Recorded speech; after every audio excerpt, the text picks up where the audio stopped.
Welcome back to TSSA Talks. I'm Brian Johnson with Tennessee State Soccer Association. We are here with our partner at our partner's location, the Exit Inn, this great rock club here in Nashville, Tennessee. We're really excited about this video series. You're here for part 3 of our interview with Tennessee State Soccer Association's own Executive Director, Hans Hobson. Hans, we've had an opportunity to discuss sort of your life as a player, how you came to the game, how you played the game, and then transitioning into your life as both a coach and now as an administrator. You've been our executive director for 9 years now here at Tennessee State Soccer Association. We're coming out of an unprecedented time. We're still in the middle, some might say, of a pandemic that's really shaped a lot of things about our world. But we have a longer term view, especially with the way we've worked together with our board and the rest of the staff to come up with a mission and vision and values. Help us understand through your context, through your lens, where you see soccer continuing to develop both, in our country.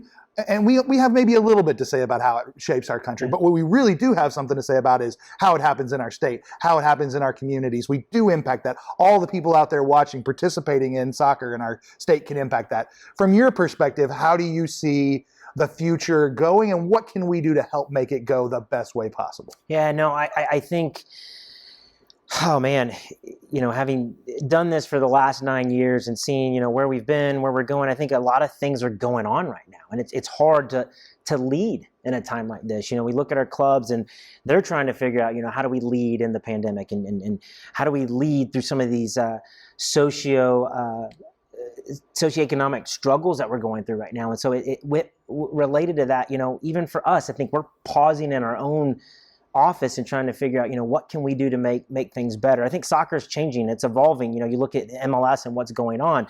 You look at the women's game and things that are changing there. Just here in Nashville that we have an MLS team now. I mean, I never thought that I'd be in a place where my kids would be able to drive down the road and watch an MLS game. So, it's growing. It's great. Even the college aspect of, should kids be going into college now if they want to play professional? We could go on and on, I'm sure, about that. But I think that roadmap is changing.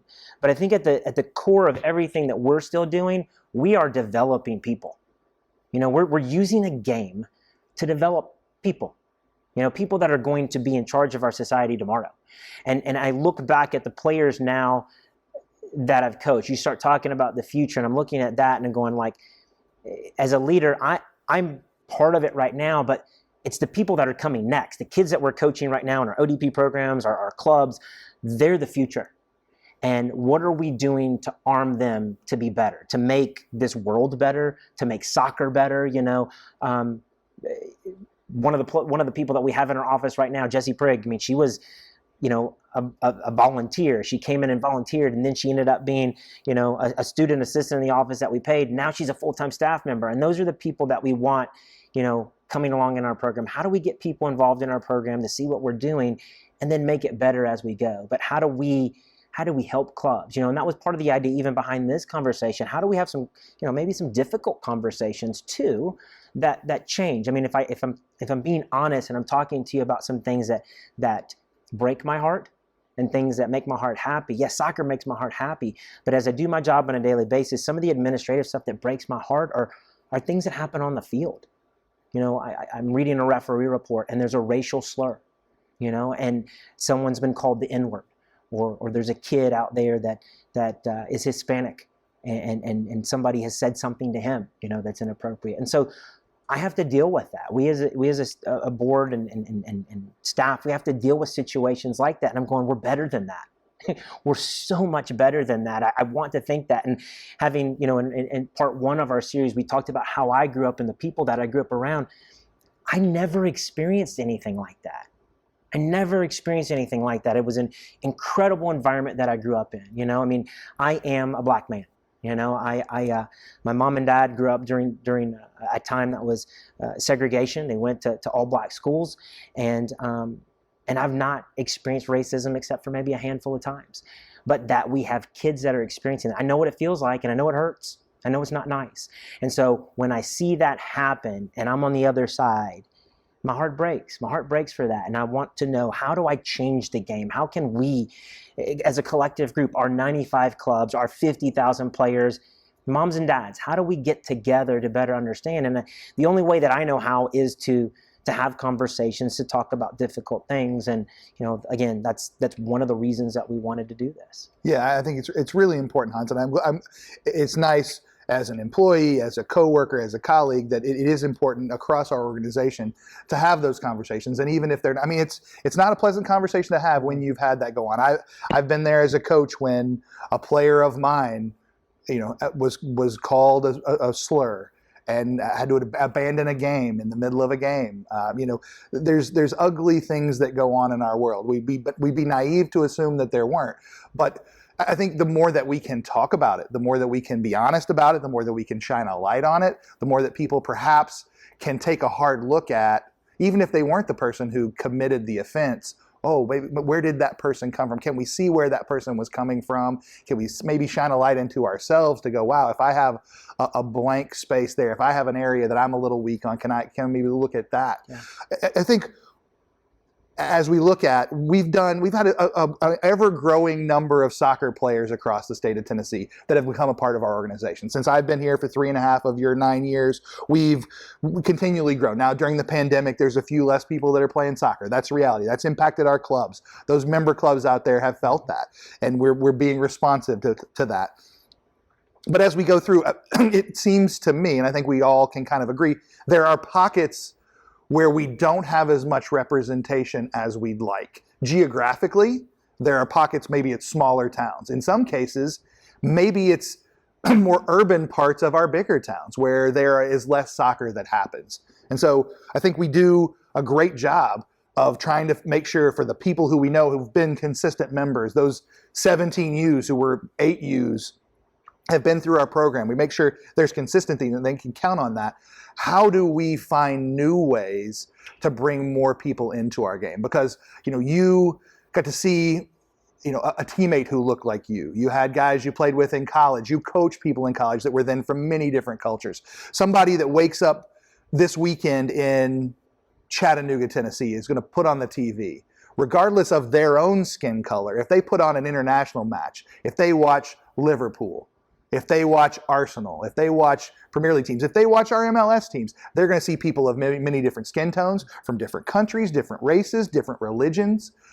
How can we continue to do a good job of finding opportunities for people who haven't found their way to soccer yet? Yeah, that's a tough question too, because even though I feel like I look at the 50,000 and go, we're getting a whole Hispanic team in some areas of Tennessee. It's awesome. But I also look at other places where we're not getting that. And you got to ask yourself why, what's going on. I think some of it is cost. We've got to find ways to make the game cost effective. And we all know, the game here in the United States, it does cost. It's the way it has been set up. I don't think that we're going to be able to create a system where it doesn't. But there are some places across Tennessee that are doing it well. Okay, and I can give a shout out to some of those right now. Let's do. Emerald Force. It's a group in Knoxville, and their mission is to serve that inner city core group of people. So they have been able to find a way where these kids are able to come in. There's after school programs, there's soccer, there's basketball. So for us, the soccer kids that are able to come off the field, but it is a funded program. Somebody has donated money to build fields and bring coaches in, and these coaches are volunteers. So they're giving of their time. So there are places like that. There's another place down in Chattanooga. There's a group down in Chattanooga, and the name right now is OGA. Thank you. The OGA program. And so they're able to utilize a lot of little schools in the area, middle schools, and they're bringing them in and they're doing sessions, and then they have game days on the weekend. So, those are two examples where it's happening. We need more of that, and it costs money.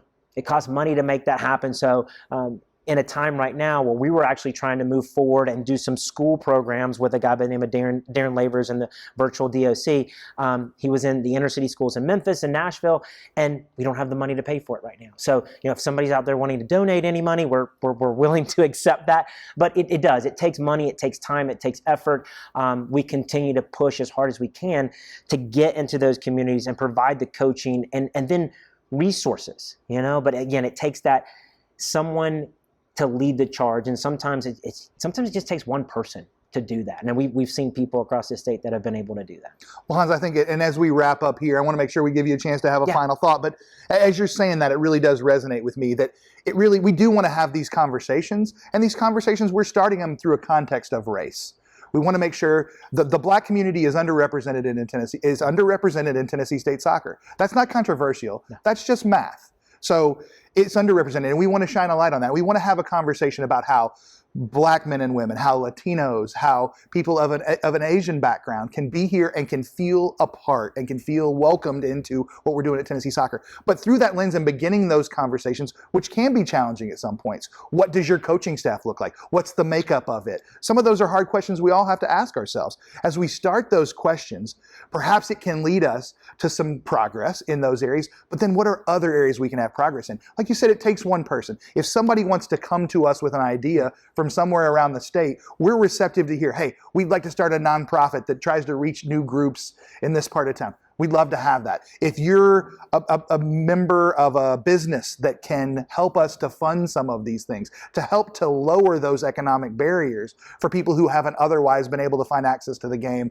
those are the other conversations that perhaps we can start to have if we can break through some of the hard ones and really get through some of the challenges that we face today to find where we do have collective agreement, where we do have misunderstandings, where we do have missed communications and really some disharmony. But if we can start from there, I would hope we can have some of those conversations lead us to progress. Does that make sense? No, it does. I completely agree. I mean, the only other thing that I would add to that is, I mean, like those people, it's parents that are maybe even scared to get up and do anything and say, hey, look, I want to volunteer. You know, what can we do to help parents feel more comfortable? Players, maybe there's a player that's watching this right now and is thinking like, look, I want to get involved, but I don't know how to. You know, that's what we are. A lot of times what I've found is it's a lack of communication. People don't know who we are. Many times I joke about this. Many times the players in our association don't know who we are until they get to a state cup. You know, so we do so much more than just the state cup. You know, we do so much more, and we want to do even more. So if there's people out there that are willing to step up, I mean, if it's just writing a check, if it's volunteering time, you know, for a top soccer program, for an inner city program, whatever it might be, there's a lot to be done out there, and we don't have enough manpower in our office alone to do that. So, you know, we want to continue to inspire those around our clubs, our 95 clubs.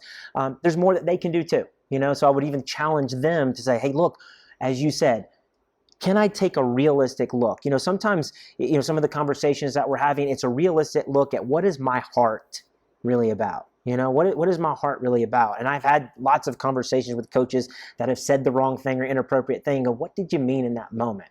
And have a real conversation, even for the clubs right now, taking a look internally at the club and going, hey, are we really living our mission vision? And sometimes, as we've learned, they don't know what that is.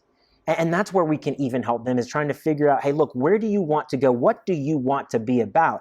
And maybe part of that new mission and vision as they start to have these conversations is we want to be more inclusive.